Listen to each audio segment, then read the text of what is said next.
என்னடா இந்த பிள்ளை இப்படி பேசுதுன்னு நினைக்காதீங்க. மாம்பூக்கள் சரியா பூக்கவில்லை என்றால் பருவ காற்று சரியா வீசிருக்குன்னு அர்த்தம். பருவ காற்று சரியா வீசிருந்தால் மாம்பூக்கள் உதிர்ந்து சரியா காய்ச்சிருக்காது. கற்ற அறிவு மறந்து போகும், ஆனால் பட்ட அறிவு மறந்து போகாது.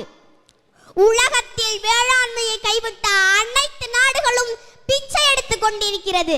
அந்த நிலைமை நமக்கு வந்துவிடக் கூடாது. இங்கு தொழில் வளர்ச்சின்னு சொல்றீங்களே, நல்லா வேலை பார்த்தா சம்பளம் கிடைக்கும். சம்பளம் கிடைச்சா நல்லா சாப்பிடலாம். அப்ப அந்த சாப்பாடு எங்க இருந்து வருது? யாருக்கிட்டையும் பதில் இல்ல. விவசாயத்தை படிக்காதவன் செய்கிற தொழில் என்று நீங்க நினைக்கிறீங்க. விவசாயம் என்பது தொழிலே கிடையாது. அது நம்முடைய பண்பாடு, வாழ்வியல் என்பதை நீங்க புரிஞ்சுக்கணும். விவசாயத்தை படிக்காதவன் செய்கிற தொழில் என்று நீங்க நினைச்சீங்கன்னா படிச்சவனுக்கெல்லாம் பசிக்காதான்னு கேட்டா பதில் இல்ல. அப்ப படிச்சவன் சாப்பிடாத, யாரும் சாப்பிடாத. விதைகள் உறங்கினாலும் விதைத்தவன் உறங்குவதில்லை என்ற வாக்கியத்திற்கு ஏற்ப வாழ்ந்து காட்டியவர் தான் நம்முடைய ஐயா நெல் ஜெயராமன்.